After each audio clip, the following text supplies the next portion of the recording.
Hi, everyone. Welcome to Office Hours. If you'd like to find out more about what we do here, if you're watching on YouTube, you can go to officehours.global. You'll see schedules and how to sign up and all those fun things there. First hour is generally something that we, general discussion around media and virtual production. The second hour is usually dedicated to something that we think might be a little bit more important. We're a little interested in finding out. Today we're going to have the team from Future Moments. They build mobile apps that kind of provide more professional tools for post, and so we're gonna hang out with Gary and Wim in the second hour. So if you've got questions, you can check out Future Moments. It went out in the email to all of you. You can check that out, and if you have any questions about that, make sure to tag them for the second hour. All right, let's jump into the questions. Bill, what do we have? Good day, everybody. It's up to Rupert McRae to start us out this morning from Dallas, Texas. And he says, what are the thoughts from the panel on the iPhone vulnerability announced yesterday and the urgent security patch released by Apple? Go ahead, Jason. Sorry. It was a pretty important one, and one that we've been waiting for quite a while. It was unclear whether it was mitigated with the last kind of 2 patches. It wasn't clear to me, at least, whether or not it made it through Blastdoor. It's pretty clear now that it did, and hopefully, this is fixed.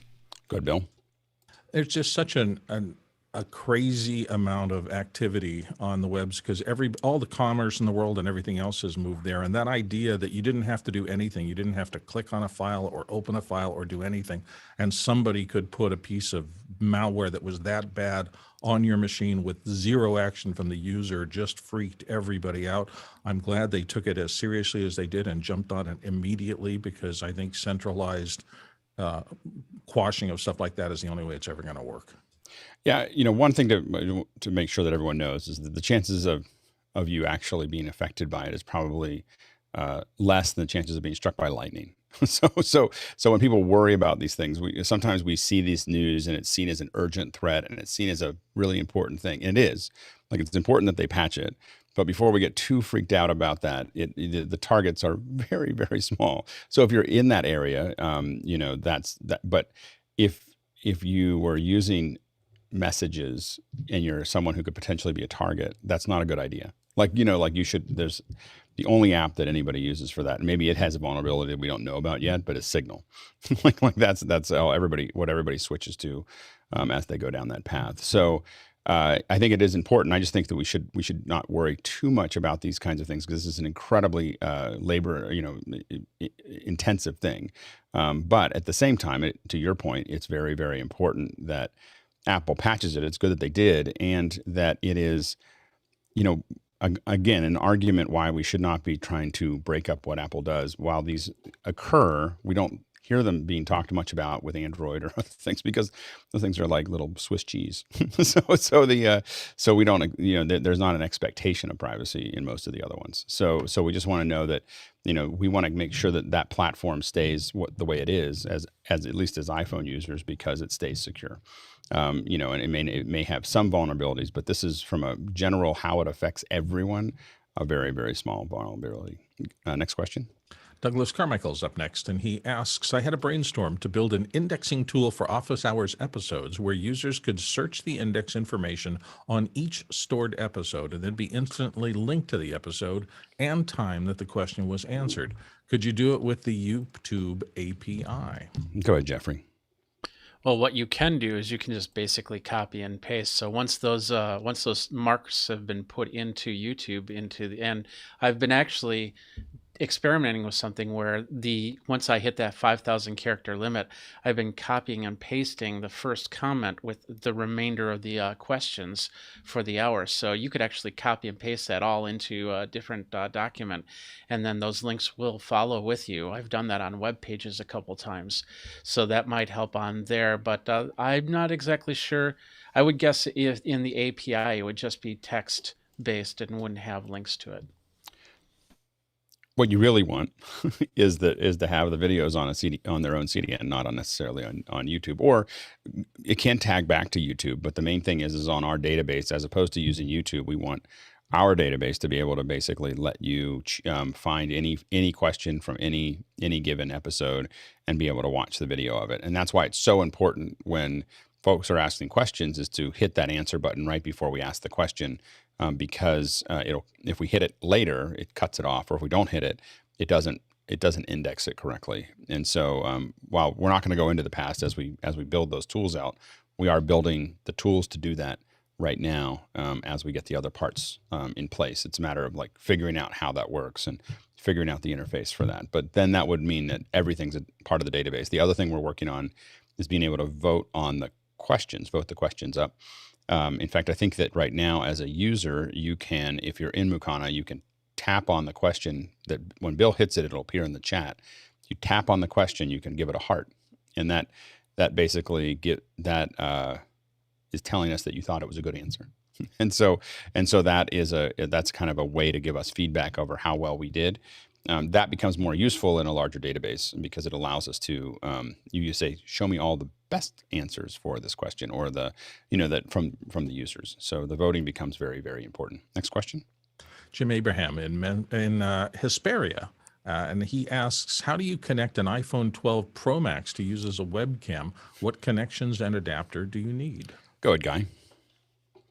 Yeah, the first easy way would be just to get a lightning cable to USB and go with the Camo app and cruise it in that way. The second, better, crisper looking way is to go with the Apple adapter and then into a capture card, and then use Filmic Pro, and that will give you a clean HDMI out that appears much crisper. I think Tony Mobley's going that route right now. Go ahead, Bill. Yeah, the USB and HDMI are the two processes that generally you can adapt an iPhone's Lightning connector to easily, just as Guy has said. So you just decide which of those two. It's interesting, we've heard rumors that upcoming iPhones will be switching to USB-C, and I think that might make things much easier, but we don't know that for sure, so speculative. Next question. Moving on, Douglas Carmichael is coming up next. When you are stacking multiple projectors on the same screen, how do you ensure color accuracy and consistent light output from each projector? And how would you split the signal to each projector without added latency? I think we would need someone like Sherman. Sherman, if you're listening, we wish you were here. There we go. Seth, go ahead. So you're trying to split the projector, the HDMI signal, to multiple projectors. I think this is stacking projectors. Yeah, so, yeah. So this is a common thing to do. If you're trying to, there's a couple of reasons, and we've seen as many as 4 projectors with the same signal. These projectors are gen locked together, and they're stacked on top of each other perfectly, so that it increases a lot of the brightness. This is when we needed to do that, and B, it creates redundancy. So if one of the projectors goes out, it just gets a little darker. Seth, you were going to add anything? Well, I was just going to say, sometimes that functionality is built into the projector itself. So you're just looping the cables in and out into other projectors. And sometimes you're going into a bigger device to handle all that gen lock that you're talking about. Well, it's the syncing of it is relatively straightforward. It's the color, It's the color matching that becomes a little bit trickier. Most of these are pretty set if you're using the same lenses, because if you're stacking them, they tend to be very close together with the same lenses on them. And we'd have to bring someone in that's a projectionist to talk to about it. If anyone else is going to answer it, please be very technical, not general about it. Go ahead, Bill. Well, I was just going to say, I've done that, taking content for corporate meetings into theaters where you had a huge screen, and the only way to get enough lumen and value to do that in that environment is to stack projectors. It is a technical thing, as Alex is talking about, and you need somebody who really knows what they're doing. I will say that the bigger projectors generally have better color controls, and when you get up to the big barcodes and things like that, they're really solid in that. Yeah, Mitchell? I go back to the old slide projector days, when we used to have to stack 25 projectors on one screen, and we used charts and registration grids that we would start each one and meticulously adjust them to be proper on their own. And then when we locked them up, hopefully they were. There's a lot of test grids that are used, grids that are projected through the projectors, and the projectors themselves have incredibly fine control over, down to the pixel, at 100 feet. Next question. Moving on, Guy Cochran here on the panel is up next from Seattle, Washington. He said, any updates on Zoomtopia? Leo? So I went on to a number of panels and had a watch, but then I realized that the audience for Zoomtopia in the majority are actually people who very rarely have contact with Zoom or are new involved in it. And a lot of what I saw was stuff that I already knew. And that sounds really pig-headed, but it's like, you know, we know we're further ahead than we are on a lot of people who are using it. But it's a good introduction for certain environments. The interesting thing I found was the marketplace and the ability to try and do, they've tried to recreate this bubble environment where you move your bubble around and you join a thing, and they will keep telling you it's beta, and you can tell it's beta because you will join one area, you will then go to join another one, and what you'll end up with finding is your second screen will join but your main screen won't, so you actually have to leave both and then go to the other one and join, so it all sort of doesn't really link together. The one thing I really did like, though, is that with the landing page, when you land, you actually see the session that's running, and all the other sessions are on the right-hand side. When you select a session, it flips the two videos and brings the audio with it.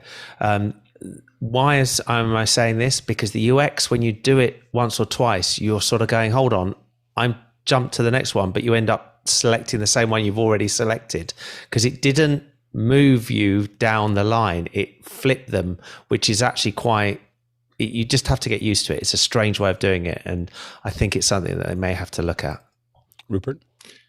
So I think we're looking at this from a couple of different angles. One is Zoomtopia itself as an event, and then there's the fact that it's being hosted on Zoom Events, which of course is a whole new platform. And this is, you know, our first real rich way of seeing what that platform is all about. It's kind of interesting, though, that Zoom Events is available now in a few different flavors. You can build a Zoom event around a Zoom webinar or meeting, or what they call a summit, which would be a day's worth of events. But Zoomtopia itself has lots of simultaneous sessions. That feature, which they're calling Zoom Events for conferences, isn't going to be available until later this year. So I just thought that was kind of interesting. And we're going to talk more about this on Thursday. We'll do a kind of a whole roundup. Our whole second hour is going to be on Zoomtopia. All right, next question. Kyle Holiday in Carlton says, when traveling and you forget a piece of gear, do you just go out and buy it? Jeffrey? Absolutely. If I need it for production, I will go out and find it. In fact, a lot of times before I head somewhere, I make sure that I know where the different stores are, whether it be a Home Depot, whether it be, well, no longer Fry's, but a Best Buy or anything like that. Because if I can't get it, will I be able to get it off of Amazon and get it within a certain amount of time so I can get it? But yeah, there's been many times, especially when you're streaming and you run out of hard drive space and you go, oh, great, I got to go get another hard drive. And there was one time I did it at Moscone Center. And luckily there was a little electronics store on the side where I could go get an SSD replacement. So Central Computing. There's this little computer store that's right next to Moscone called Central Computing, and they just make out like bandits because it's just every show it's just filled with people that are working at some booth finding the thing that they didn't have. Go ahead, Bill. Yeah, if you need something, I have a checklist in every town that I work in regularly. I used to know where that store was and how I could get to it really quickly. I will say, I just mentioned checklists. I read a story years ago in The Atlantic, I think it was. There's a doctor named Atul Gawande who is a brilliant writer, and he wrote a thing about how in surgery the world can be changed by the simple checklist. It reduced errors in a medical setting where surgery is critical to huge amounts. So I took that lesson, and there is not a time that I have equipment to pack out that I don't have formal checklists to go through each piece of gear. Best way to not have a problem of having to find something is take everything you need. Go ahead, Guy. Yeah, I do the same as Bill. I have a list that says checklist, but also double checked, and I'll double check the connections. If I can, I'll even set everything up way before I leave and make sure that I have each end, female versus male end and all that, converters and whatnot. If I forget something, I try to have somebody that's coming behind me, and we'll stage our flights so that somebody can follow up and bring an extra hard drive or an extra switcher or TriCaster in one case. And then I'll rent if I have to, or I'll phone a friend, like if I know somebody in that area and I forgot something, especially if it's an expensive piece, like a converter or a lens or something like that, I'll ask if I know of anybody in that area. And a lot of times it's not you forgetting, it's just that there's a new requirement. It's knowing where, all those things are and being able to either fly someone in, rent things. Now we even have bring whole cases that we call crikey cases. When they're small jobs, they're like a little 1510. When they're big jobs, they're an entire rolling case full of extra things that we might just need. We build most of our kits, if we're going out, most of the kits in the office and make sure that they're all running. And then we wrap them up carefully from that build out. It's kind of like we call it packing your shoot, so you make sure that it's all there and then you put it all away. And so those are things to definitely consider. Next question. Rupert McCrae, Dallas, Texas, up next. Could ZoomOSC be used to allow only one open mic in Zoom at a time? Could it mute all the other participants when any single participant opens their mic? If only Andy was here. I think it should be able to do that. It should be able to do a mute, find someone, because basically it's a Boolean of the person talking.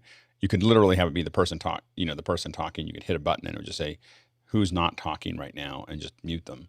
I think that might be one way to do it, or it might be someone who spotlights them. I think that it's possible, but I'm not writing ZoomOSC, so sometime when Andy's here. Next question. Guy Cochran in Seattle. And here on the panel, up next, if you were in charge of marketing at Panasonic Pro Video and just pulled out of NAB, what would you do next to get in front of an audience? Go ahead, Leo.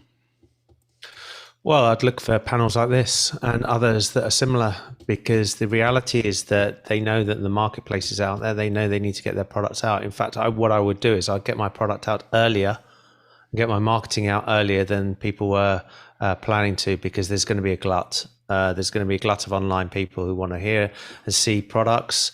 And the sooner they can book in, and I'm sure there's an email address that Guy will also know to get them on. Yeah. We're happy to have them on here for Panasonic. Given the breadth that they have there, I think that we'll just go back to the basics of I would be putting up videos, to Leo's point, early next week or the week after, and get it out there, and then start doing Q&As. Exactly what we do here, showing up here, doing it on their own, whatever they do. It's probably easier. It would be probably easier for them to show up here and promote that they're here than it would be for them to go do it on their own as far as actually running a show. But either way, I think for all of these companies, figuring out a way to interact directly with their audience on an ongoing basis is going to be the future. It's just a question of how long it'll take them to get there. Next question. Keel Holidays, back from Carrollton. What are you looking forward to regarding Apple's event? I'm looking forward to AR. There's a lot of AR in the thing, so I'm looking for that, and I'm also just looking forward to watching the production quality. I think that I just like taking notes when watching Apple's. Go ahead, Jason. One addition that I didn't mention yesterday is I genuinely enjoy watching the Apple presentations with all of you. I love that, together we can, tell. It's like, is that a jib? I don't know. How did that happen? And just breaking it down is actually a lot of fun. I actually find it to be the most, the most enjoyable way to watch it. And I feel like I gather a lot more information because we fill in all the gaps with each other, as we're watching it. And that's, by the way, for those of you who are watching who don't know, in After Hours, which there's a link at the bottom of the email that goes out, we will be watching at 10 o'clock and doing play-by-play amongst ourselves with the Apple team. Go ahead, Tony. Excuse me. I'm looking forward to iOS new applications on the M1 iPad. Yeah, absolutely. Next question. Keel Holiday, back, Carrollton. If using a USB mic, is it best to directly connect it to a computer, or is it okay to connect it to a USB hub? Go ahead, Ken. Yeah, so audio is key here, and plugging the audio directly into the computer and not through a hub. It's any issues we've had or seen, it's the hub can cause that. Yeah, go ahead, Jeffrey. The problem, and earlier earlier USB microphones were just fine to plug into a hub, but the problem is now that these USB microphones are starting to get their own chipsets in them, things that'll do things like noise cancellation and all that other stuff, and they're going to need to be sufficiently powered. When you pass it through a hub, that could lose the power, and then of course it could lose some of the direction because of the fact it just doesn't know which way to go. So your microphone might not be as powerful. So direct in is the best way. Good. Tony? I was trying to take my hand down. Okay, go ahead, Leo. One thing I'll clarify is the difference between a hub and a dock. So this is actually a dock. The Core Digits products, they have docks, and they are Thunderbolt docks. So a lot of equipment, a lot of PCs have Thunderbolt on them, including the Macs, and they actually use docks. And the dock then gives you the output so that what you are actually getting is a native USB out of the back end. So you do need to do it sometimes rather than plug it directly in. Go ahead, Paul.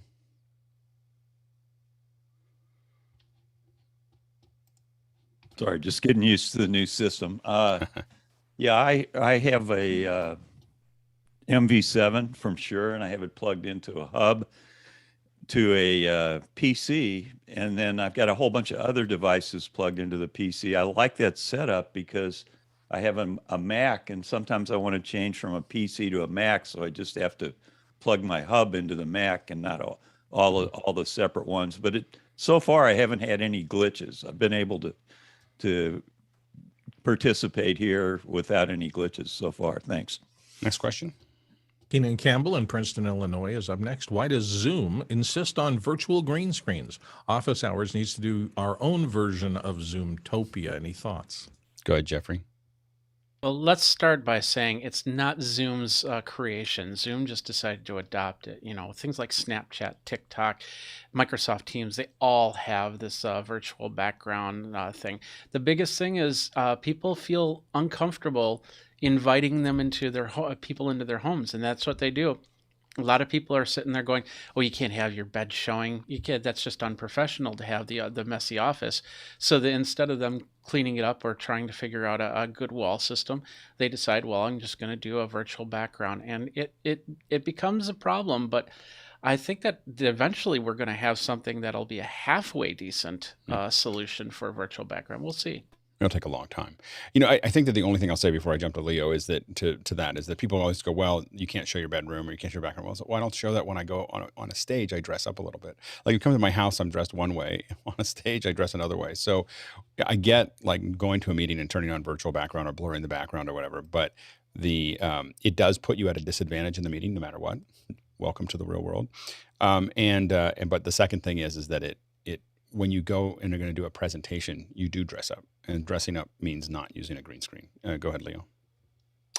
So I did ask this question when I was on Zoomtopia yesterday. I was in a room and I was just discussing, and I say, "Oh, it's interesting. I'm the own," because the point I was doing, I was in a room with 10 people from Zoom.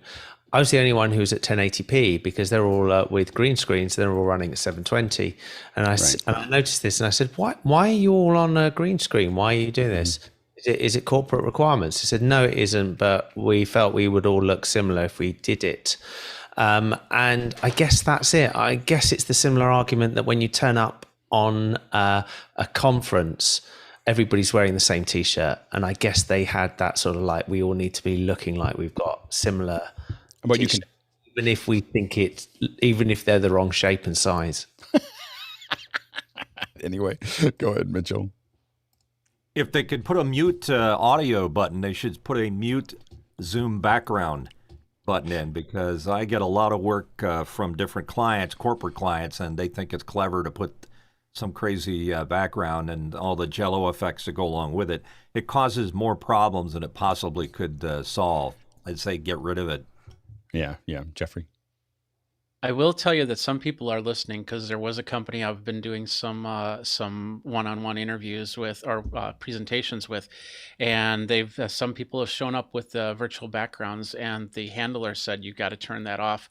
We're putting in a new policy where there's no virtual backgrounds allowed." Yeah, Leo. I just want to bring up a point that Laura has raised, and as our accessibility person around here, is she says she has a real problem with green screens, and maybe that will be the point that people actually take notice, is that actually they are causing problems for people who have accessibility issues. Hopefully that will be a good reason to get rid of them, some of them. Yeah, what Laura said. let's use that, because I think that would be really useful. Do we know what the actual problem is? Is it a epileptic thing? Because it makes me want to have an epileptic seizure. So because I'm curious though from Laura, if she can jump into that. I mean, we'll bring you in even, Laura, if you want to talk about it. But I think that it's that movement across the edges that would cause a lot of issues for some people. Next question. Next question comes from Chris Widener in Lafayette, Indiana, and he says, I want to upgrade cameras from the iPhone XR to a Blackmagic Micro Cinema Camera for recording in the car. What lens would you recommend, and can the atem control the micro? Go ahead, Guy. Yeah, the lens I like is a 12 to 40 from Olympus or the 12 to 35 from Panasonic, but it's probably not going to be wide enough. So you're going to want something like the Laowa is the 7.5 millimeter is the widest. And remember, with Micro Four Thirds, it's a 2x crop factor. So you're pushing into 15 millimeter at that. So it depends on where the camera will be positioned. If you can get it all the way across, passenger side, you might be able to get away with this lens, which should be pretty dang sharp. Good, Bill. If you actually mean recording in the car, I'm assuming you mean in a parking lot. If not, would you please tell me what city you're driving around in, and I want to make sure I avoid that. Oh, because all right. Yeah. Okay. So yeah, there's a lot of different ways to do it. It can just be something that's relatively passive in the car as well. You can have people in it running that switch. Next question. Jim Hankins in Chesterfield, Michigan. I have a new Blackmagic Design HyperDeck Studio 4K Pro. I have a Samsung 870 SSD that is giving unsupported media and orange lights. Any ideas? The model is on the supported list. Go ahead, John. Well, I pulled my hair out of my head on this one, Jim. I had OWC media. I had the predecessor to the new deck, this 4K Pro. Formatted the media on that unit, got the new unit, put it in, locked up the HyperDeck, and then Doug Ferguson told me to get this media. This is the one that he uses, which is Transcend. Mm. But formatting the media on the deck seemed to solve all my issues. And did it work with the older Samsungs as well when you formatted on the deck? No, OWCs. I had OWCs. No, those won't work either. Even when you format it on the deck? Yep. Interesting. Because, we always format them. Like, we don't ever put an SSD into a HyperDeck that we haven't, but for years. We just put it in, we format it there, then pull it out, then put files on it. Jason? Yes, that's always the first thing that I try. And if I have issues with that, my next step is it can't parse. I generally think that it can't parse the partition table. So I take it out, plug it into a different computer, remove that partition table, and then format it with the deck. And that tends to do it. Go ahead, Mitchell. I've run into problems with the new HyperDeck with different cards, but primarily problems running it into the Extreme, the A10 Mini Extreme. There's an offset between the alpha channel and the program channel, and the only thing that fixes it is to unplug the input and then replug it, and it all seems to sync up. Sometimes when you're changing cards out, it sort of triggers that behavior. And this is with the brand new HyperDecks. Brand spanking new one, yeah. Yeah, I think that reported to Blackmagic. I also think that HDMI is not built for syncing frames, so I think that that's part of our problem with key fills into the ATEMs. Next question. David Paskin in Miami, Florida, here on the panel often these days. Can someone please explain the difference between TS, TSS, and so forth, and how they relate to mono versus stereo, if at all? Go ahead, Jeffrey. I'm assuming you mean TRS as opposed to TSS. TS is called tip sleeve, and it's also known as either a speaker cable or a guitar cable because you need to connect that loop back and forth between the pickup or the speaker so you can get the power through. So it's just basically one-way loop through that. TRS is where you need to connect up two things, like a left channel and a right channel. So you have a tip, a ring, and a sleeve, and they're shielded from each other because you only need one tip to loop back from the ring and the sleeve. So basically the ring and the sleeve come out and then go back through the tip back into the thing. And then of course we have iPhones which have a TRRS tip ring sleeve, which allow to do a lot more. And we're going to get away from that. Actually, my first TRRS cable came from this thing right here. And it wasn't really a audio thing. The tip ring sleeve was one of the channels was actually the video that was coming through that I could send to the TV and back. So, but that's going to make way for the digital age where we're not even going to have these 3.5 millimeter jacks anymore in the next 5 years. Next question. Moving on, Chirig Cheetah in Dallas, Texas. Any recommendations on a webcam around $200 that would work well in low light for Zoom and Teams? Go ahead, Ken. Yeah, the Brio, 4K Brio is the best for that budget that you've got. That's the best webcam there is for that budget. Yeah, Jeffrey. Yeah, I was going to say the Brio. I also got the Via, which is that Huddle Cam, other version of the Huddle Cam that was under $200, and that gives you an HDMI option as well. Yeah, I test every camera that comes out at $200 or below, and the Brio is still winning. So at least on chip, I will say that some other ones we've talked about a little bit that have better designs, like the Dell looks amazing. It clicks together really well. Just doesn't have the same chip. Next question.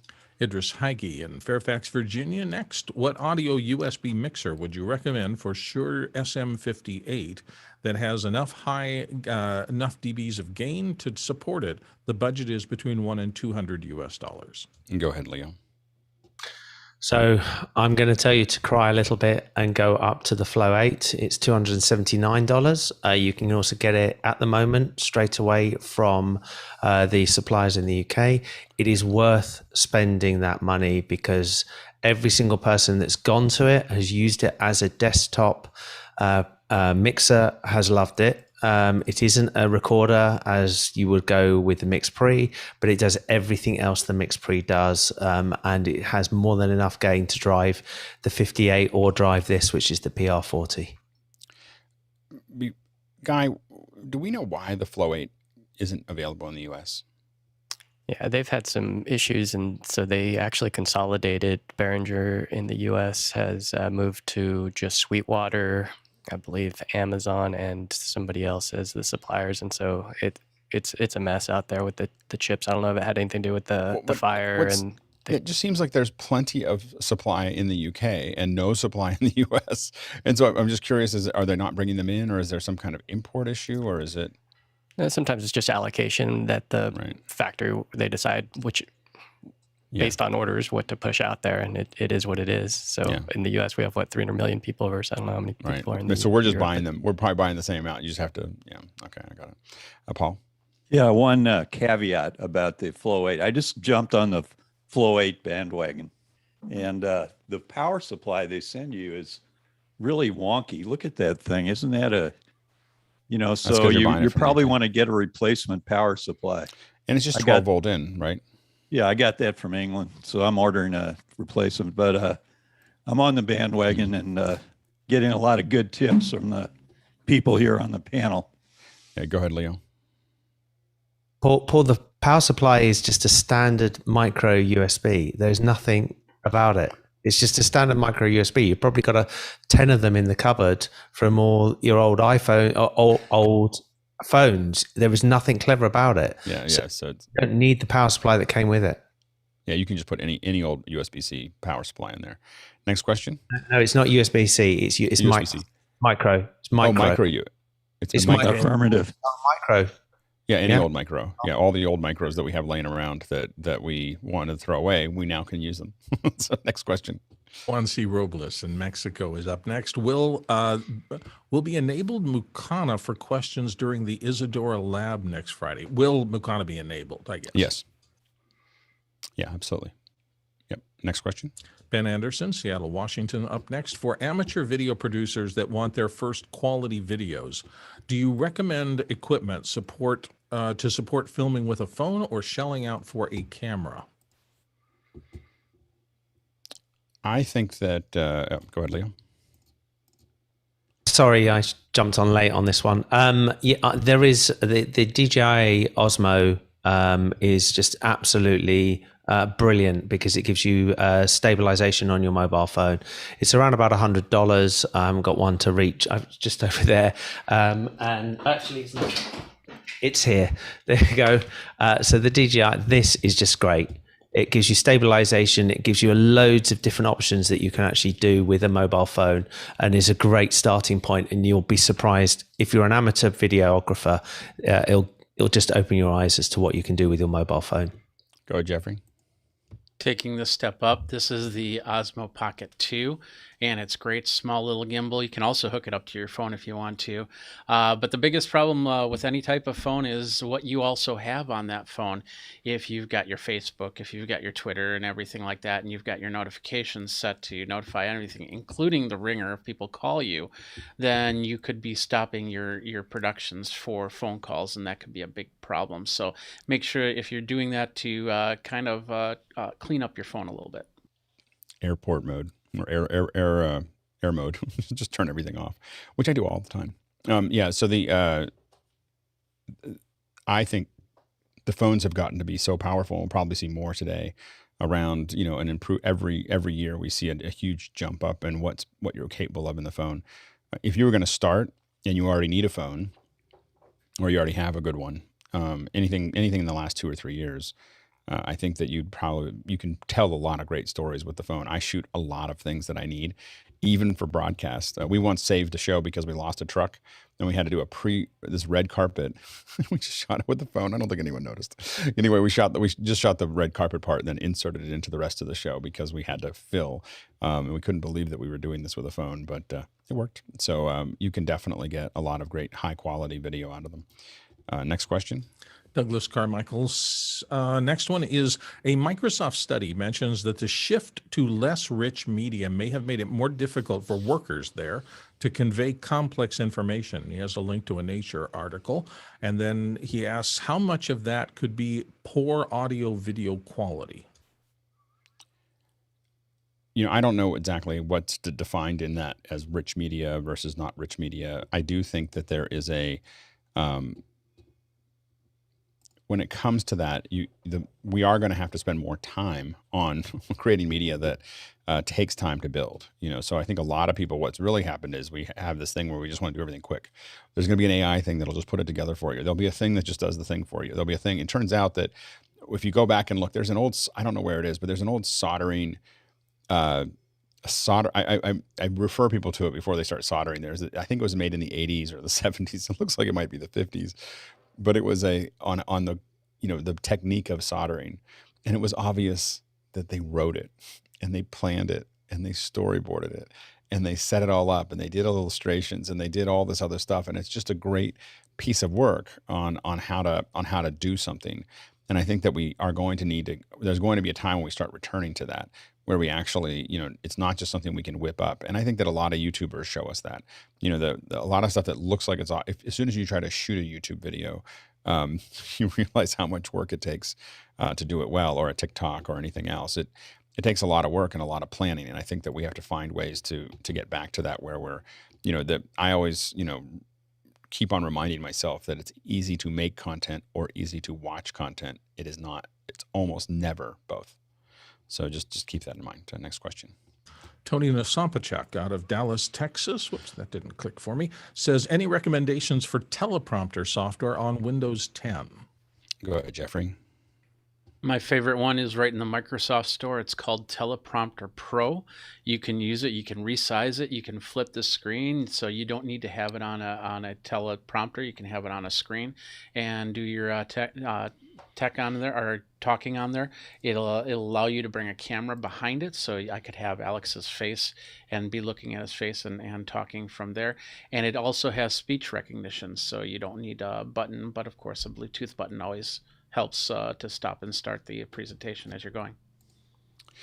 Go ahead, Bill, real quick. I've moved from using laptops to almost entirely iOS devices or some sort of mobile device for prompting. The software are you using Windows 10? No, but my point of this is that there might be some mobile solutions that work under Windows 10 or something like that that would help you. I think the old style teleprompters are going away. That's just me. Next question. Timo Gallegos in Austin, Texas says, at times when I join after hours, the volume levels are so far apart, high and low, that it is very hard to follow the conversation. Would it be a good idea to have more emphasis on guidelines on the microphone levels when possible or practical? Go ahead, Leo. I think it's a good point. We do actually have meters in most of the time. It's in after hours, but after hours is slightly looser, as it has to be. And a lot of people, including myself, actually have to leave this desk and travel.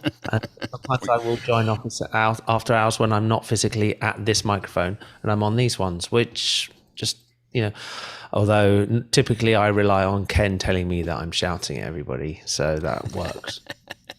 Yeah, I hesitate to start adding too much requirements to after hours because a lot of us are doing it more fluidly than we are during office hours. I kind of want to have a general quality control over office hours, but allow after hours to be a little looser. So I think that it's pretty listenable to me now, but yeah, it is a little bit different. Next question. Douglas Carmichael doesn't give a place here. What software is used for the Room DVE Store Offsite scope display in after hours? Go ahead, Guy. Yeah, that's Scopebox running on an old 2013 MacBook behind me. There's a Dell running a Zoom Room, and basically they're just connected together via HDMI and capture card, so one's feeding the other. And so if we pin somebody, we can pull scopes, and we can actually bring up like the waveform larger if we wanted to. So now if you look at the scopes, you should just be seeing full waveform. But we have to pin the person. That's the thing, or they have to be active speaker for it to work. So when you're looking at it right now, it's probably, it's me. So because I'm active speaker. But yeah, that's how it works. Scopebox. It's available online, or Nobe Omniscope on the PC if you're looking for something on the PC side. Next question. Tony Mobley in Noonan, Georgia says, I did a 4K trailer using iPhone and Filmic Pro. Has anyone had an issue with processing the file because of the size in that kind of circumstance? It did look good. Tony, what was your issue? When I used my old camera, my iPhone that I use as a camera, to do the 4K video, and it using the recorder in Filmic Pro, and it worked well. It looks good, but it took such a long time to process the file, and I had a hard time getting it actually off the phone into my computer. It's a big file. It's a lot of bits. It's a little phone, So I the funny thing is it just keeps getting bigger too. Like last night I was rendering something and I had to go down from 120, 8K 120 to 1080p 5994, and I was like, what is taking so long? This thing is running like 2 frames a second on an M1, and I realized, it's a lot of bits that it has to work with. Yeah, it's just the fact that the phone can even do 4K is amazing. So I think that's the issue. It really looked good. I'm very happy with. Absolutely. Next question. David Paskin, Miami, Florida, here on the panel often, says, I sit at a U desk and can't fit a full backdrop close enough to me because of the desk. Any way to create something that fits around the wings of the desk? Go ahead, Leo. I love the view of David. I just don't want him to come a backdrop behind him. He has a great view, and it's difficult to see him filling that up. He's got a real presence on the screen, and it'll be a real shame if he ends up putting a backdrop behind. Yeah, I will agree. I think David, you have a great background, and I wouldn't change it. I prefer a soft background that's real. I just what I have behind me is a window, so there's nothing there it would just make everything harder. So I've leaned towards this for now, but I plan to put a background back there as well. So if you have a background, I would use it if you can. Next question. Gilberto in Santa Cruz, Bolivia is up next. Some clients want to steer away from Zoom webinars, but want a web-based similar experience. Any bandwidth reliable and easy to use platform for the creation of these private authenticated web pages? Yeah, I mean, I think that if they're looking for that, it's a pretty straightforward. Go ahead, Jeffrey. You could try Discord or Slack, but the biggest problem is just the learning curve if you're introducing a completely different program.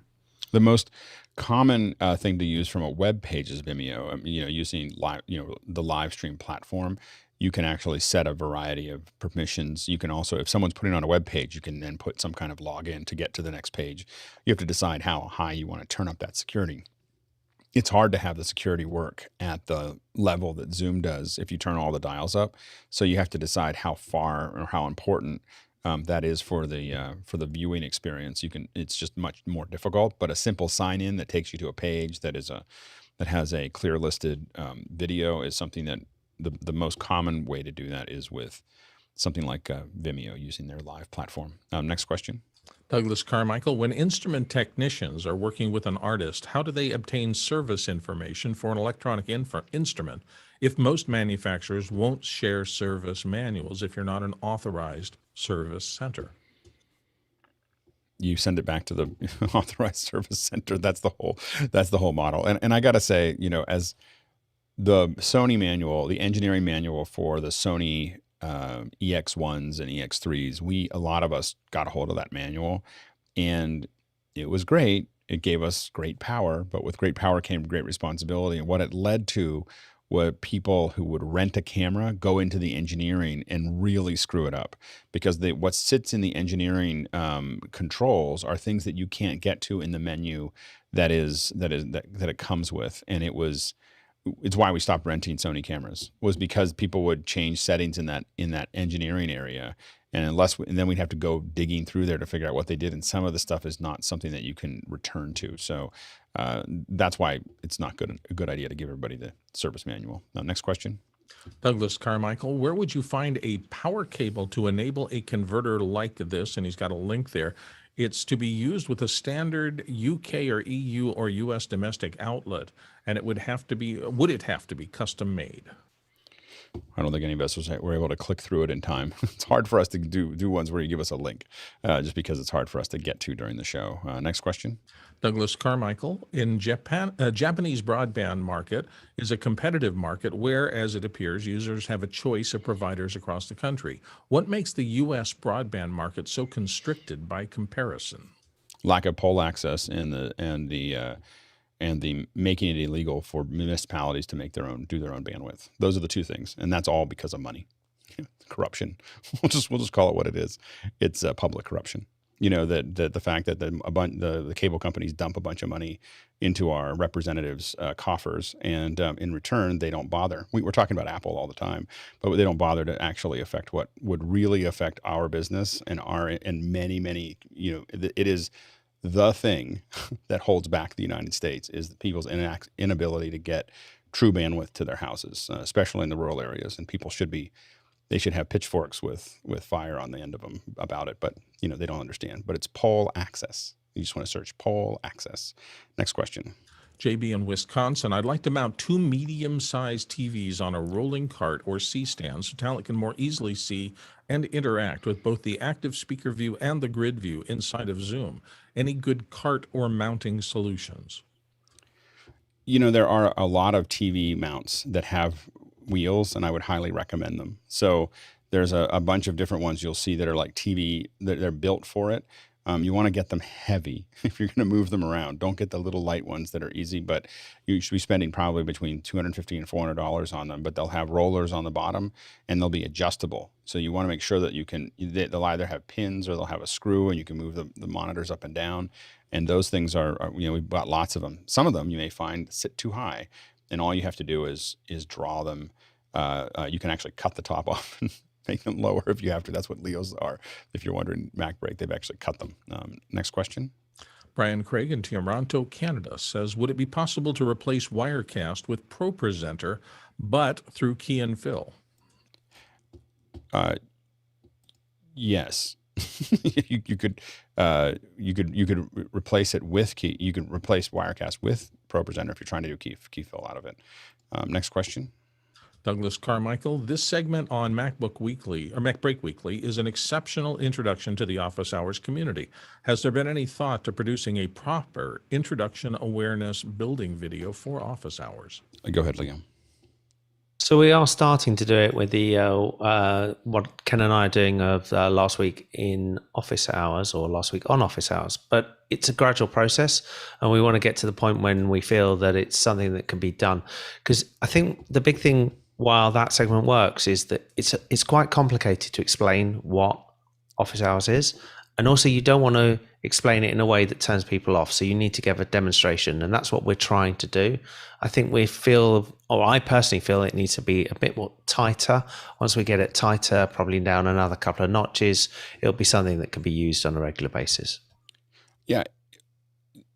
What's better is, I mean, in general, in my opinion, is to make it hard at the beginning. And you'll notice there's lots of things that make it hard. I make it hard to get into Discord. I make it hard to understand where this is. I make it hard because what that does is it filters a lot of people out, and allows the people who are really into it to get into it first, and allows us to kind of fuse that together. And once we have all of those pieces running, which we're very close to that surface, then we'll start talking about it in a more public way. But right now it's kind of a wide call. And then there's a lot of like rocks that you have to climb over and little paths that you have to go through. All of that is by design to slow things down and to just get the people that we need at first. Next question. Douglas Carmichael has the next one that has votes, and it says in many countries, what software tools would work best for generating physically accurate lighting and color effects? Could UE4 do it? There is a lot of what we call physical-based lighting that is available. That is, that you can use in a lot of different. Cinema 4D's got a lot of great tools for that. There's a couple other ones that do that well. I don't know what tools are available in Unreal Engine, but it's possible. Next question. And we have one more that just came in that was voted, and it is from Brian Craig in Toronto. And he moved one up. I just moved one up that was okay. Oh, I'm sorry. Okay. I saw a zero there, and I thought you had told me earlier not to do zeros. No. Okay. Yeah. My apologies. Brian Craig, Toronto, says, does anyone know of a way to generate translated captions on a live webinar? Yeah, there are. There's a variety of tools that will do that live that live piece. The one that is the industry standard is the EEG 492, but it has a built-in, and then they also have what they call Falcon. The EEG has it. So what you can do is stream it to an RTMP ingest and have it stream out of it, and on the way through, it's going to insert those. That is one way to do it. Now, if you're doing it into something like Zoom, if you're doing it to a webinar, you have to have, I don't know if you can caption more than one. I think you have a token and you can only capture it there. So I think that is that's still up in the air as far as how to do that. You would typically have someone actually dubbing it, so you can have translators, and you can have as many of those as you want inside the webinar to make that work. All right, we are going to change direction, change our subject matter here, and we have the team from Future Moments, Gary Levitt and Wim Denoud, that are here from. Now, Gary, you're coming in. Where are you coming in from? Oh, can't hear you, Gary. Should probably unmute my mic, huh?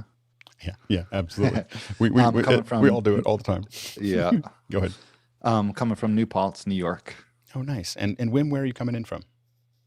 Hey, I'm in the Netherlands, in Europe. Oh, very good, very good. So tell us a little bit about Future Moments. How did you get started? Well, we got started in the end of 2014, beginning of 2015, with our first release called Mic Swap. At the time, it was the first mic modeler emulator recorder on iPhone and iPad. And what does Mic Swap do? Mic Swap, you could record or import audio, and you have a bunch of different microphone emulations, so you could change the sound. Here's Mic Swap. So you'll probably recognize a lot of these microphones. Now, tell us a little bit about what did it take to actually emulate these microphones?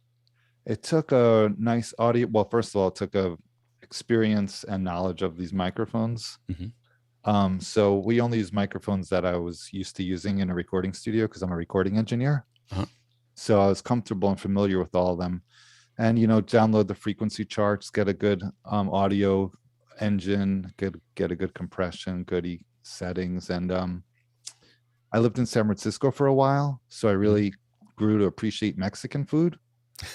So I'm very curious how Mexican food ties into microphones. Well, we put taco emojis all over the code.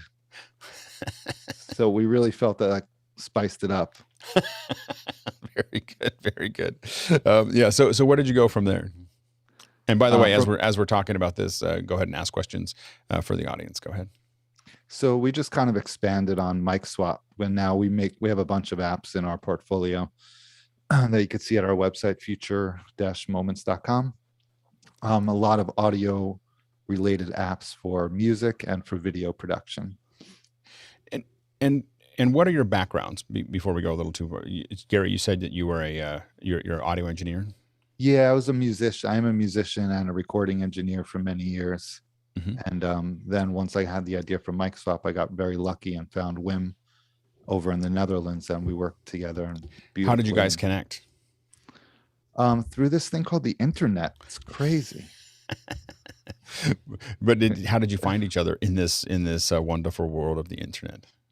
I had the idea for mic swap, and I probably emailed 150, 200 developers from the App Store. Anyone that had any app that was recording or voice changing, anything kind of in that realm. And I got 3 responses, and one of them was luckily Wim.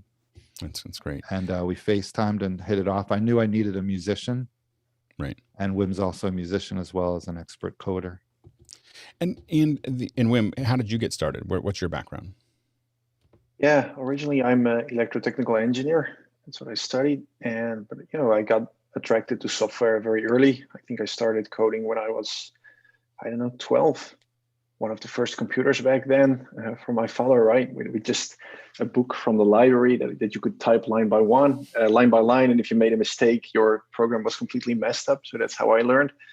So yeah, I got into that very young. I was always intrigued by the combination of software and hardware. That you could make a program to control hardware, right? Back then it was like the dream, I guess, from most of the boys, right? To build robots and that kind of stuff. So that's how I got into it. And yeah, Gary and I connected over his idea of mic swap, and that felt to me like this is going to be a great opportunity, because we know phones these days, right? iPhone 12, 13, these kind of things are pretty powerful. But back when we started, it was the latest models of the iPhone 3, iPhone 4, iPhone 5. And back then it was pretty hard to get solid audio processing done on these devices, which was pretty nice to get involved in. So now you've moved past this from mic swap, and you have mic swap multi-track and mic swap video, and you also have Audio Master. What does Audio Master do? So Audio Master, it's an instant audio mastering app. So you import audio into it, and it immediately boosts the volume and sets it to maximum level, and then you can export it. It's the quickest mastering you could possibly do. And it definitely seems like a lot of this is just letting someone on a mobile device, they want to record a bunch of different pieces, they want to just get it done quickly, and they don't want to go out to it's all built to work all inside of the phone, and it doesn't matter which one, right? It works on both platforms. Yeah, it works for iPhone, iPad, and desktop. We've been working on our desktop versions to make them really good. So if you buy one of them, you own mobile and desktop, so it's pretty nice. That's great. And where do you see the software being used the most? Well, we kind of occupy a few different worlds. There's a lot of voiceover actors using mic swap and Audio Master. There's also a lot of podcasters using mic swap multi-track and Audio Master. And then we also have a lot of filmmakers using Video Master, because that's instant audio post-production. And how does that work? Similar to Audio Master, you just you have a video either in Google Drive or anywhere in the cloud or on your phone, and you just import it into this app. And then there's an equalizer. We also have many presets you can use. Mm-hmm. Yeah, no. And you export it, and it immediately improves your audio. And the reverb is just there to add a little bit of reverb to your video. Verb is there to add just a little bit of reverb to your video. Yeah, I'd say that's probably mostly musicians using that, people posting live music videos online. A little bit of reverb gives it that nice little sheen, could make you go from sounding amateurish to a little more professional. Right. And are there any live tools, as far as bringing in, live audio? Does you record directly to it, or do you mostly record to something else? You can use mic swap and mic swap multitrack for live, because we have a monitor button on there, which allows you to hear what you're doing. So you can connect your phone and live broadcast through Zoom or through whatever using mic swap. And then you have all the different microphone sounds. So you can get a bunch of different sounds going into the computer live. I think we have a couple questions starting up. If our viewers have some questions about how they might want to use this, go ahead and throw your questions in. But we've got a couple questions. Go ahead, Bill. The first one comes from Douglas Carmichael, and he says, considering that mobile devices have been seen mostly as content acquisition devices, what niche do you see your apps occupying in a typical production workflow? Well, there's actually quite a bit of iOS musicians, mobile filmmakers. So there's a lot of people creating content on mobile devices, and we kind of occupy in that world. Yeah. Next question. The next one comes from Rupert McRae here in the panel, and Rupert says, what are the challenges of being consistent across iOS and Android and with different hardware characteristics? Wim, you want to take that one? That's a very good question. That's one of the most difficult things. As probably you all know as well, Apple is pretty nice to the developers, because all the devices have a pretty similar way of work, and although they have different microphones built in, still the actual output you get is pretty similar. Android is more of a challenge. So for Android, it's hard to predict on every device if the output is going to be exactly the same. But the internal frameworks we use, well, I think, Gary, correct me if I'm wrong, but what we see from our users is we get the characteristics of the audio output pretty much in the same ballpark. But yeah, it's the constant challenge. That's the whole thing, especially with Android devices. They're so wide range and from so many different manufacturers that's the most challenging thing, actually. Yeah, so many more variables in that ecosystem. Okay, go ahead. Next question. Rupert McRae in Dallas just tossed in, what hardware audio interfaces do you typically see people use with your apps?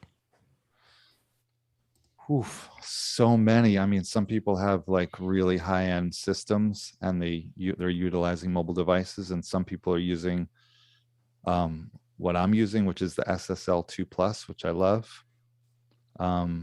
There's so many now, it's hard to know which one. A lot of people use Apogee, which is also great.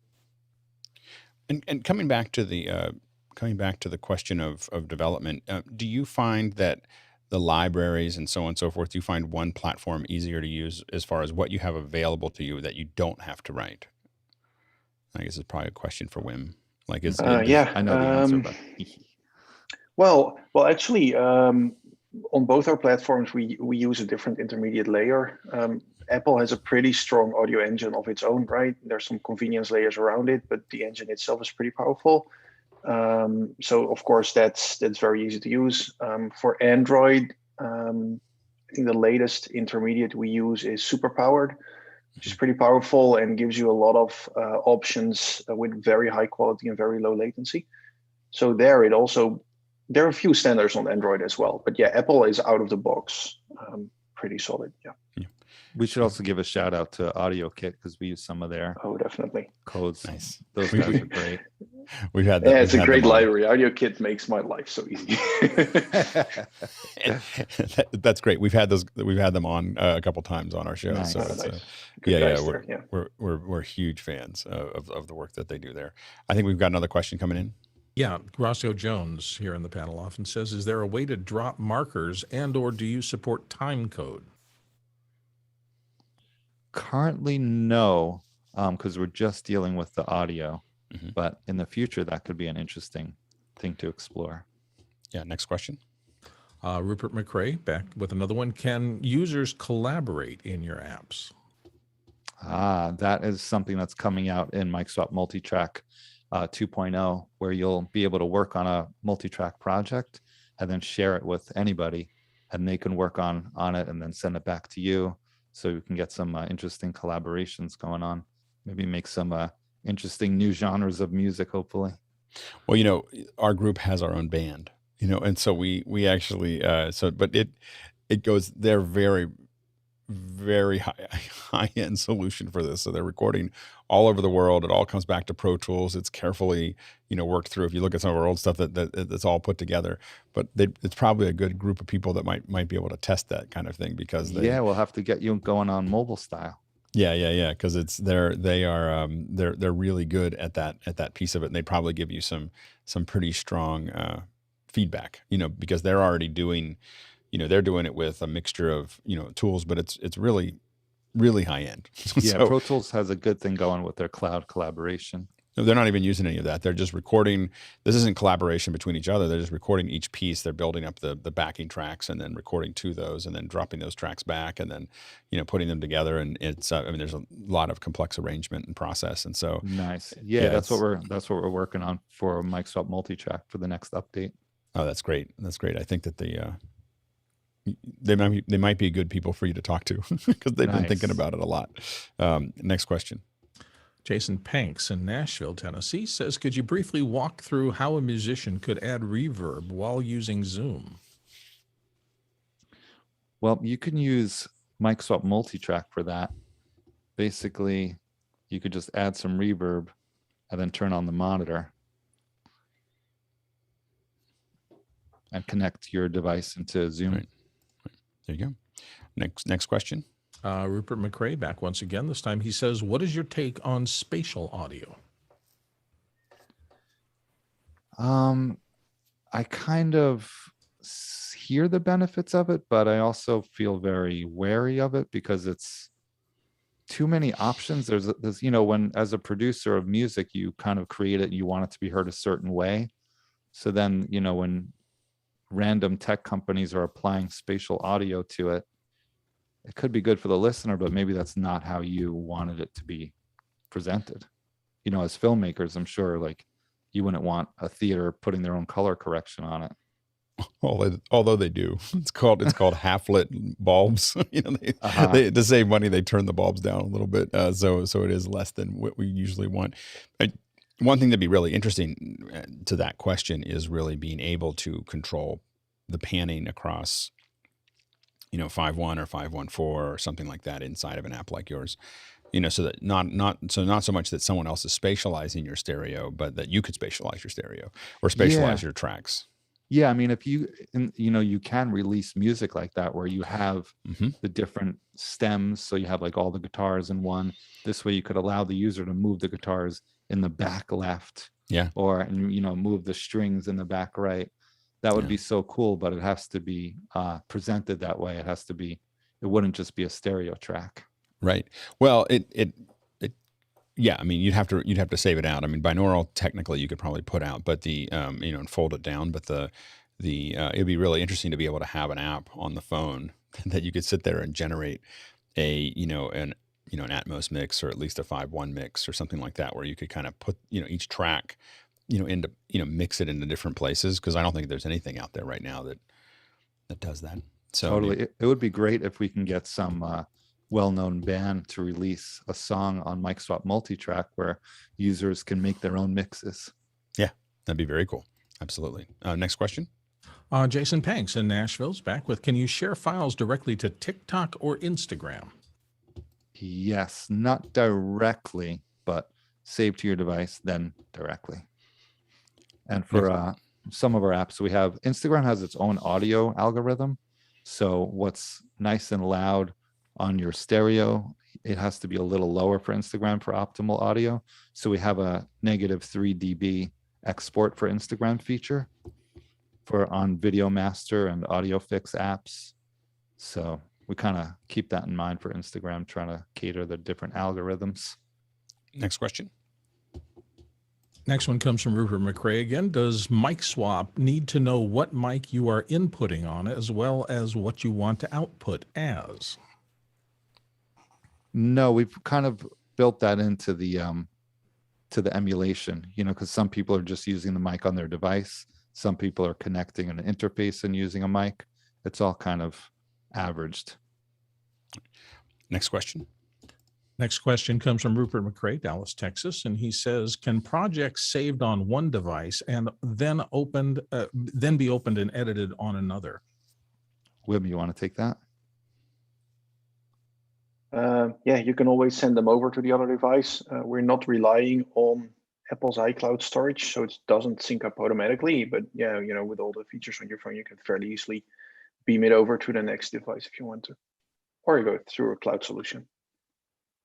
When you do the collaboration, or as you're working on the collaboration, are you in a situation where you can hear yourself as well as like you have your headphones in, you can hear yourself as you're recording the new track along with whatever's playing? Is that?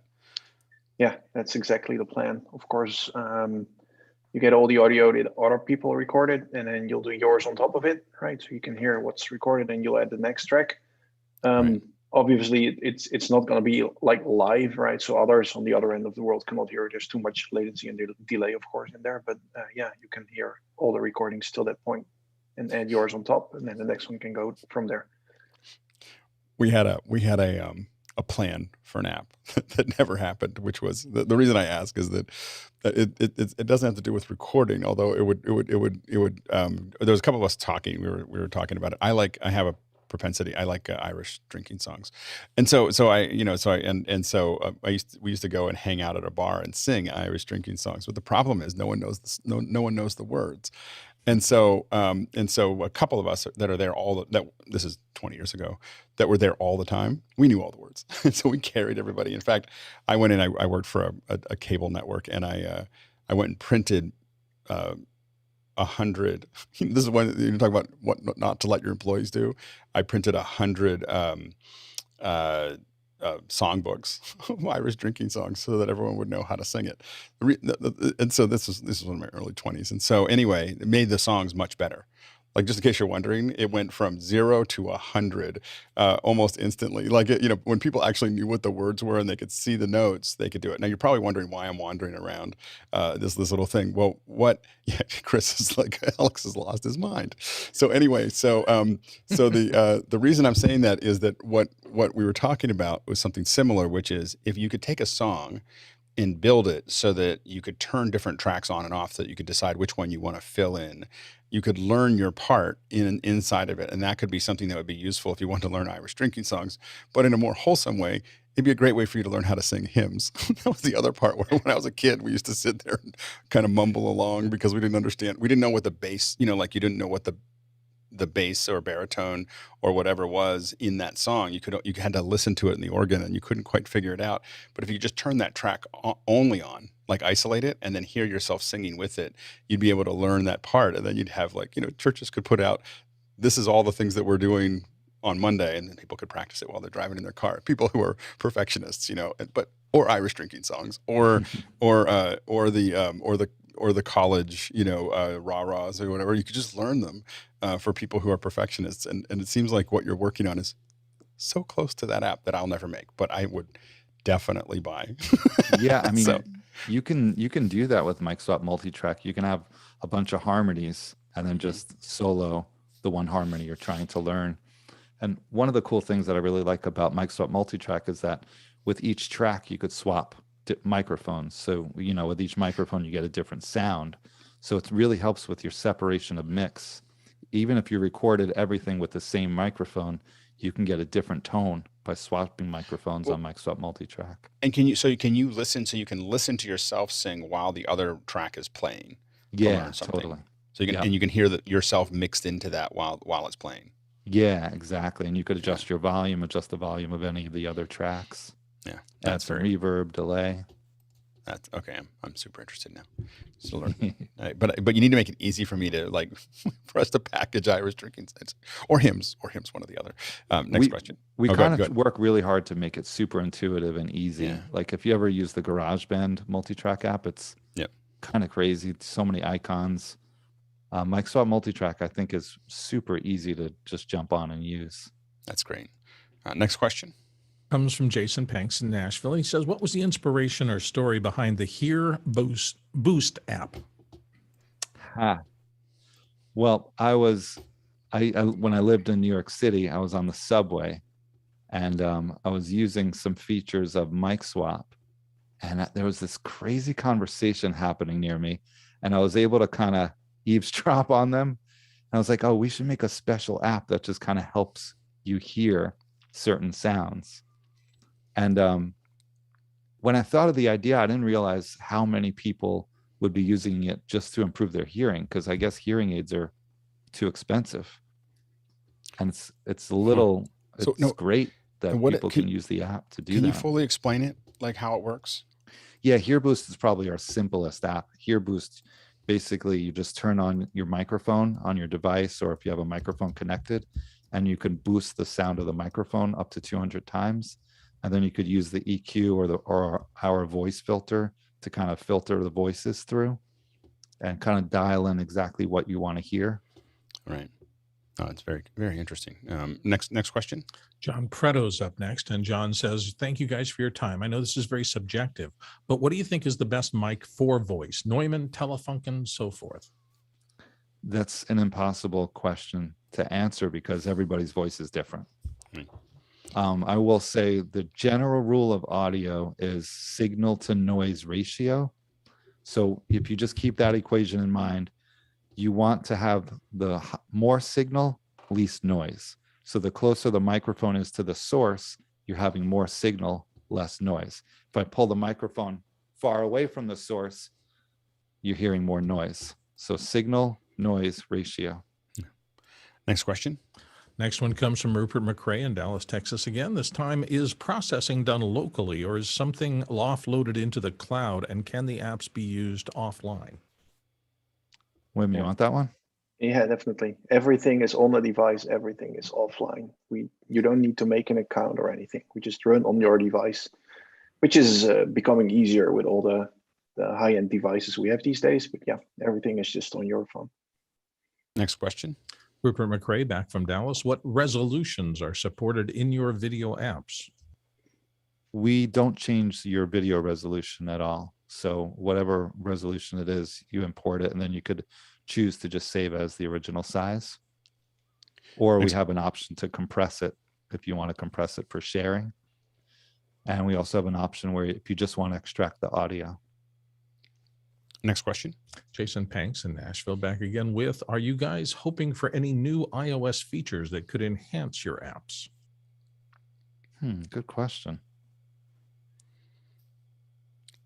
Was there anything at DubDub that jumped out at you that might affect what you're doing? It's more like the opposite. I'm nervous they're going to add features that take away from the power of our apps. Yeah, I think this year it's pretty. I think the updates from this year are pretty neutral for us. I know a few years back, Apple introduced their audio units that you can actually, create yourself. That was a big game changer for us. It was a very nice feature, and also in our apps, in Mic Swap, in Audio Master, we also export the features of the app into an audio unit, so you can use it in other apps as well.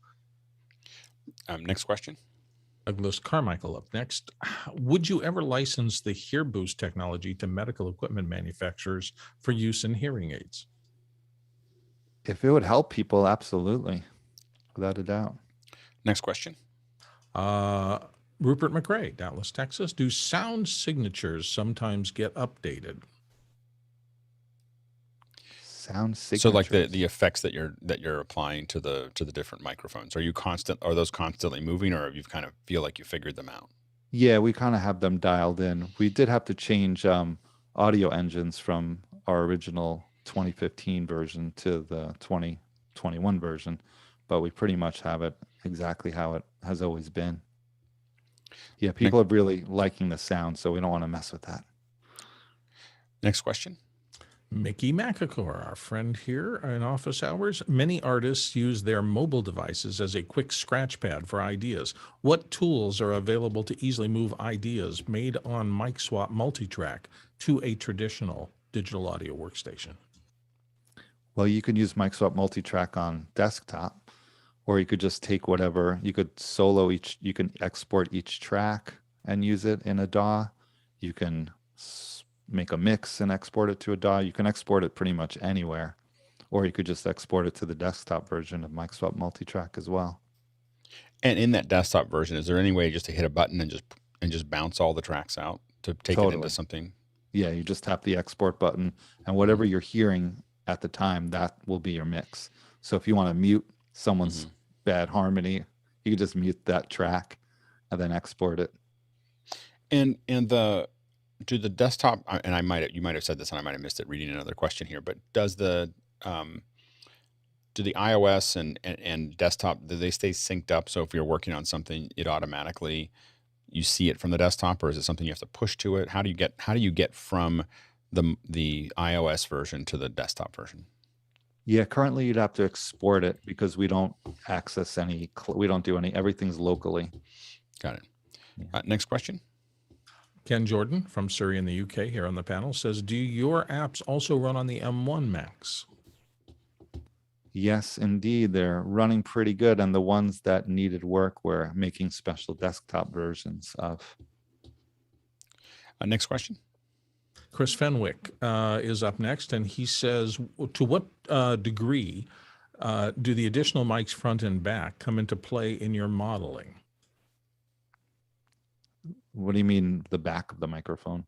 Well, I know that the iPhone has multiple microphones. Oh, the iPhone's mic. Yep. Yeah. And so are you really, do you use the both mics and to create the sounds that you're looking for? Wim, you want to take that one? Yeah, no, we don't. Actually, we use the mix that's provided by Apple at this point for mic swap, because that gave the best results. Software allows you, right, to pick a microphone or pick a specific one or two of them. But especially for mic swap, we found that the mix works best compared to where you point your device at. Apple gives you a pretty solid mix as output. Next question. Rupert McRae, Dallas, Texas. Do you face challenges with people trying to use Bluetooth devices? Yes, that's probably the biggest. And what are the challenges? Well, people don't realize that you can't use Bluetooth live. You know, Bluetooth as a technology has a latency when used live. It works fine when you're for playback, but when people try to record with mic swap or hear boost or mic swap multitrack and they're using their AirPods, for example, they will write to me and say, "Oh, we're hearing a delay. Can you fix that?" I said, "Well, I can't really fix it because Bluetooth technology just has a delay when used live." So we recommend not using Bluetooth for recording live, but just for playback only. So that's a challenge, explaining the technology to people. Next question. JJ McKenna in San Rafael says, what was the process used to determine the frequency response of your modeled microphones?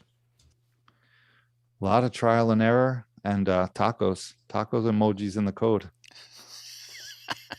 Now the question is, it's all corn tacos, yeah, flour right? or corn tortillas. Yeah, flour. Yeah, organic. Organic. Okay, there we go. Next question. Craig Kadoki in Toronto, Canada. Considering how much of the sound of the mic is derived from polar pattern, how do you compensate for the differences in source mic versus modeled? For example, figure eights and omnis have a more open low end. Yeah, it's just kind of an average. We just did an average on what we thought sounded best with the mix of the different connected microphones. Of course, that will vary so much. I mean, even if I move away from the microphone by 1 inch, that makes a humongous difference.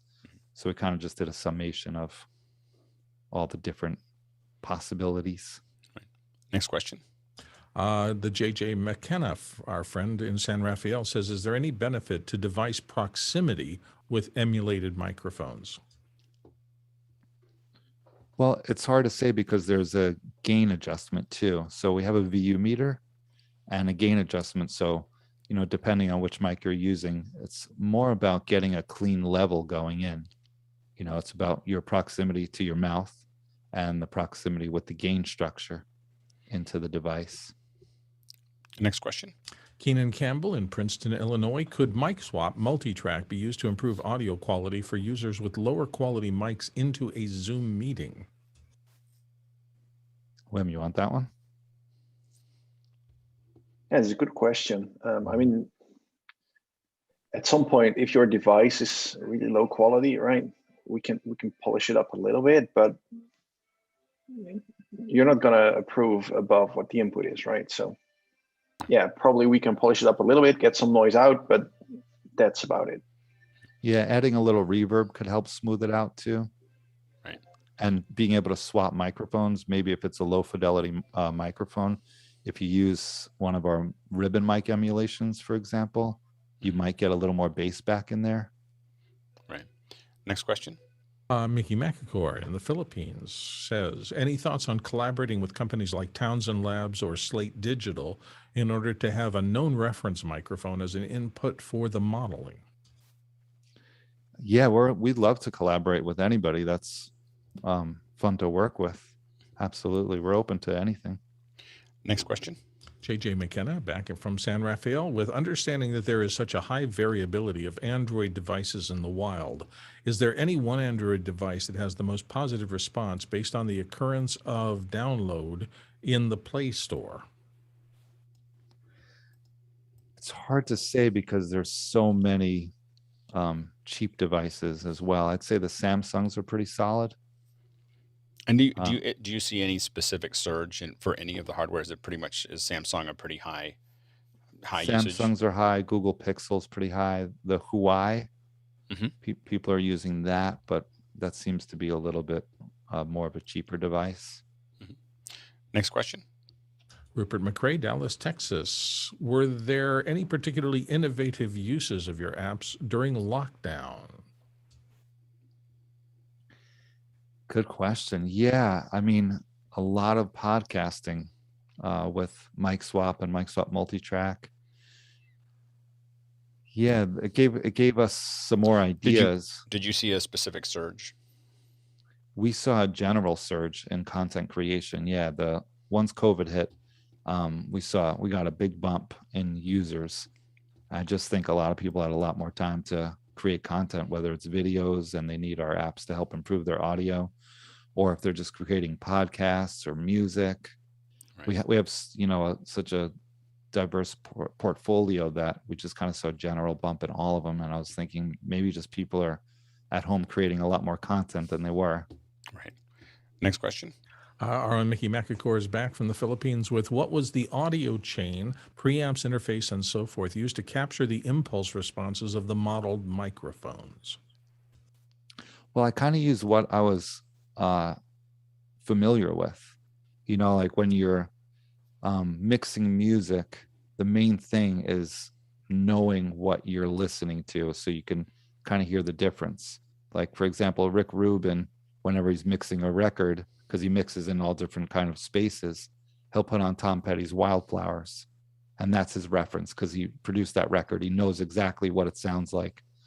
So I just used what I was so familiar with and compared it with music I had recorded in different recording studios, music I'd recorded in my recording studio, different microphones, and just kind of used that, trusted my ears.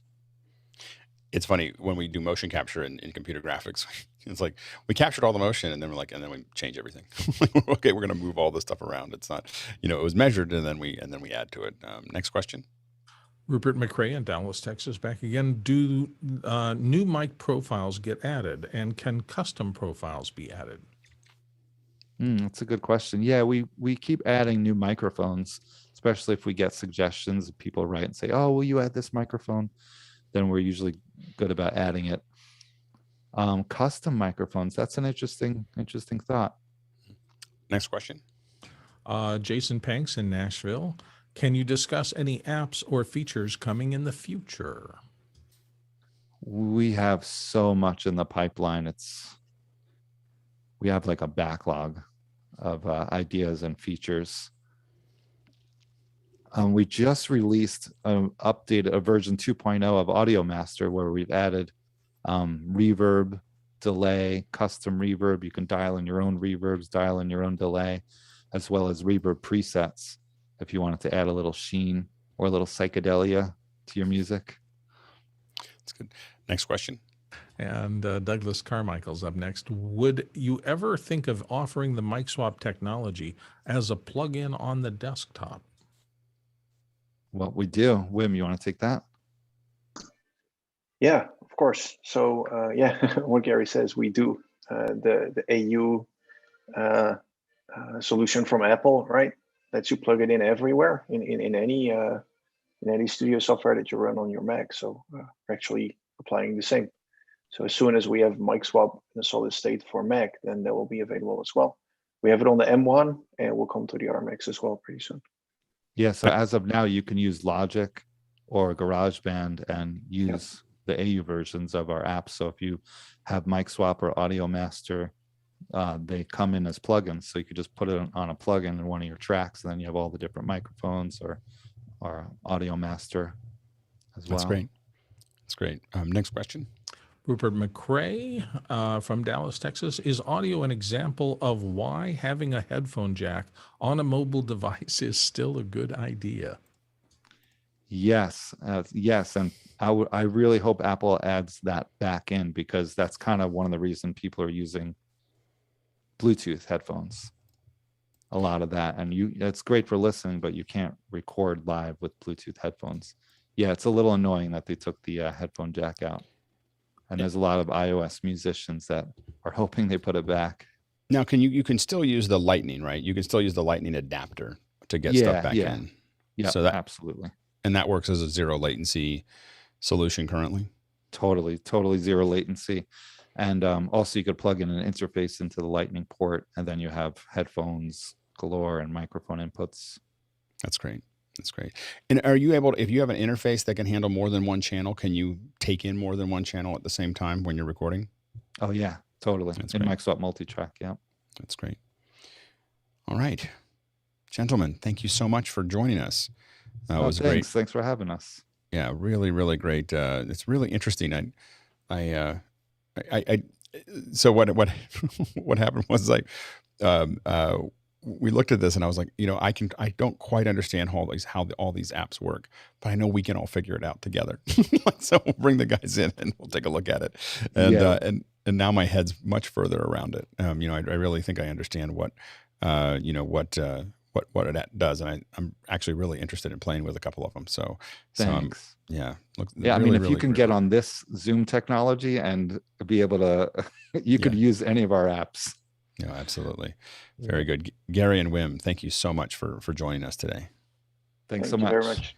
Thank you. And thanks to our producers for a lot of great questions and our panelists for a lot of great discussion. Remember that in after hours today at 10 o'clock, we're going to, we'll start kind of gathering up a little before 10, but we'll be watching the keynote together. I'm going to answer the question ahead of time. We're not playing the keynote into Zoom. That it's a second year experience. So we always get the first 8 questions. They're like, why aren't we playing this into Zoom? We're not going to play it into Zoom. You're going to watch it on whatever device you want to watch it on. We're going to talk amongst ourselves while we're watching it. We're all assuming that somebody's watching it somewhere else. Anyway, we're going to do that at 10 o'clock, and then I'll be bugging right out to Mac Break from there. So anyway, thanks again to the folks at Future Moments. Thanks to everybody else, and we're going to go ahead and close it off. Thanks. Bye.